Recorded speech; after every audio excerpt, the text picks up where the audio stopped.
အားလုံးပဲမင်္ဂလာပါခင်ဗျာကျွန်တော်ရဲ့ channel လေးကနေကြိုဆိုလိုက်ပါခင်ဗျာကျွန်တော်ရဲ့ YouTube channel လေးကိုလည်း like and subscribe လုပ်ပေးထားဖို့တောင်းဆိုချင်ပါတယ်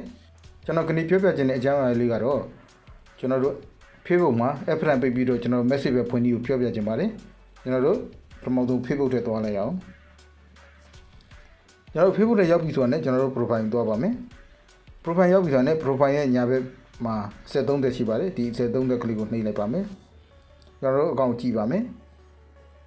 ကျွန်တော်တို့ app ပွင့်နေပါတယ်ကျွန်တော်တို့ app ကို app ပိတ်နည်းကိုကျွန်တော်ကိုပြောပြမှာဖြစ်လို့ exit view နဲ့ထွက်ပါမယ်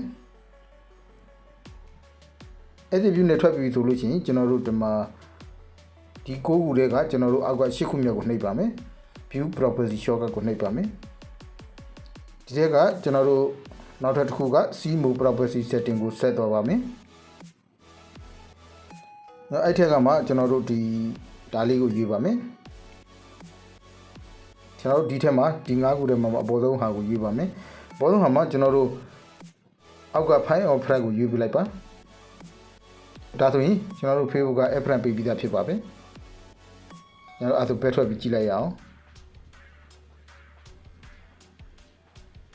ကျွန်တော်တို့မှာ view as နဲ့ကြည့်လိုက်ပါမယ်ဒါဆိုရင်ကျွန်တော်တို့အကောင့်မှာ message ပဲပေါ်သွားတော့တယ်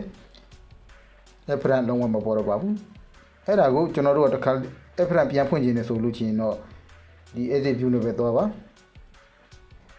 ကျွန်တော်စောစောကပြောထားတဲ့အတိုင်းပဲဆက်သွားပါ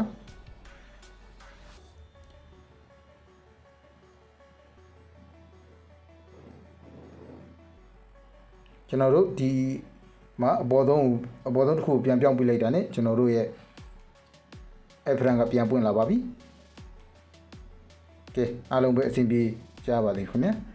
အားလုံးကျွန်တော်ဗီဒီယိုလေးကိုကြည့်ရှုပေးကြတဲ့ညီကိုမောင်နှမတူတယောက်ချင်းဒီတိုင်းကိုလည်းအထူးပဲကျေးဇူးတင်ရှိပါတယ်ခင်ဗျာအားလုံးပဲတာယာချမ်းမြေ့တဲ့ဘဝလေးတစ်ခုကိုပိုင်ဆိုင်နိုင်ကြပါလိမ့်ခင်ဗျာ